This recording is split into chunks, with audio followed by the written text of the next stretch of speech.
Okay, we're back. Part two. Part one was discussing the tactical elements of our battle plan for the holiday season. Let's talk about the practical, right?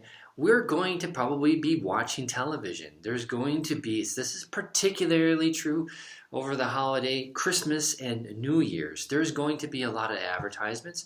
There's going to be a lot of just ads in general that we're seeing either on the television or on the internet. We're going to be encountering friends and family, and they may be those triggers for us, right? But that doesn't mean, and this is so important to remember, this doesn't mean that you have to relapse, right? If I see an attractive celebrity that's going to be on either online or on the television and they're doing something, in the past, that might have been a trigger. Maybe it's a trigger for you. But again, it doesn't mean that I have to, right? If I'm going to stick with the plan that I've created, the tactical aspect of this battle plan that we have created, that you wrote down from that part one, you already know what you can do. You're creating weekly plans.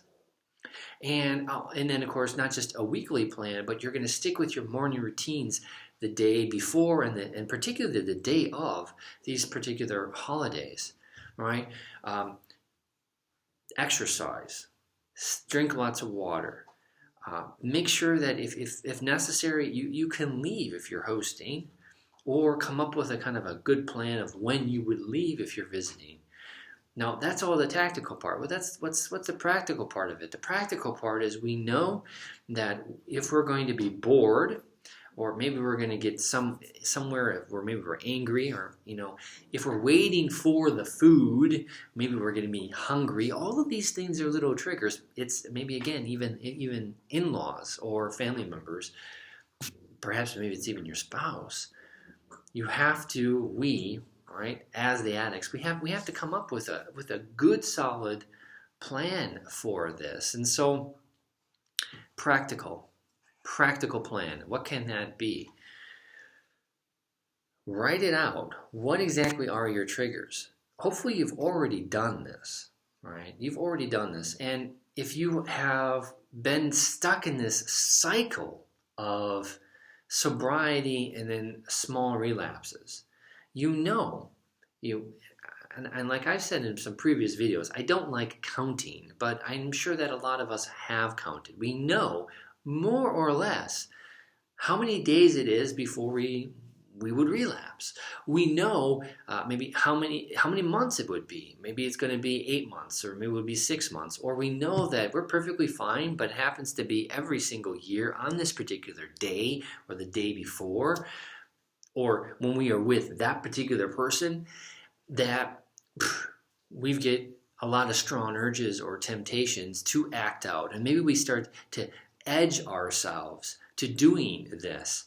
So I'm telling you right now, in terms of being practical about this, write down now with your sober brain, what exactly are those triggers? Go really deep in this, okay? It's not just, I'm tired. Why are you tired? Are you tired because you slept less or more than a certain number of hours? Are you tired because you're going to have to travel? Are you tired because of the conversations that you're going to have, right? You're bored, right? Why are you bored? Are you bored because you don't have activities to do? Are you bored because the conversation topics maybe aren't of interest to you? Are you bored because you just actually don't like what you're doing? You got to be very specific. Once the more specific you can be, the more detailed you can be, the better it's going to be then to create this plan. And I'll just stick with the tiredness and the boredom, because that actually tends to be the two biggest kind of hang-ups for us, okay? So in terms of being tired, get lots of sleep, drink lots of fluids, if necessary, and it's perfectly okay. Take a short nap, 15-20 minute nap. Maybe the day on the eve, if you're staying up late, or the day of. Okay, so it's perfectly fine. Don't worry about that. Don't feel bad about that. Tiredness, boredom. Let's talk about that a little bit. Again, plan it out. If it's the boredom over the topics of conversation, try to introduce some of the things that you might be interested in discussing. And I know that this sounds all nice and fancy, but you're thinking to yourself, look, the reality is nobody likes to talk about gaming, or nobody likes to talk about whatever new bow I'm using hunting, or nobody really likes to talk about politics again, or nobody likes to talk about whatever it is that you have interest in. There is a small way, though, as long as you're open, as long as you're friendly enough, you can either interject into that conversation that's being already discussed your opinion. You can kind of guide it or lead it to one of the things that you maybe wish to talk about. So it's not an immediate block for you to have a conversation or to be bored with the conversation topics. Be a bit more proactive if necessary. Another thing about being bored is perhaps it's the waiting, right? The waiting for the food. Again, take a little some snacks. There's nothing wrong with snacking along throughout the day. That's of course connected to sometimes also to the hunger, but often it's this boredom. What am I going to do? What am I going to do? Come up with a list of some things that you can do. This is particularly going to be effective if you're visiting others, right? If you're visiting others, volunteer to take, be with the kids outside, enjoying the weather.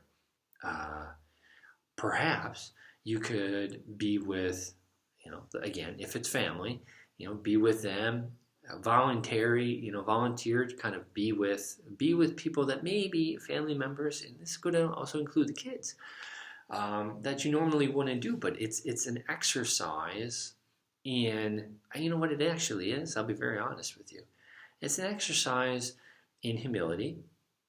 It's an exercise in being selfless, not selfish, but selfless. And really, it's an opportunity to grow a little bit more of a positive habit that you can have, which is giving more of yourself rather than taking, right? Giving a little bit more. And of course, during the Christmas holiday season, that's really what all of this is about. But let's also discuss another, perhaps smaller white elephant, which is in the room. What if you're lonely? Because you do not have family to visit.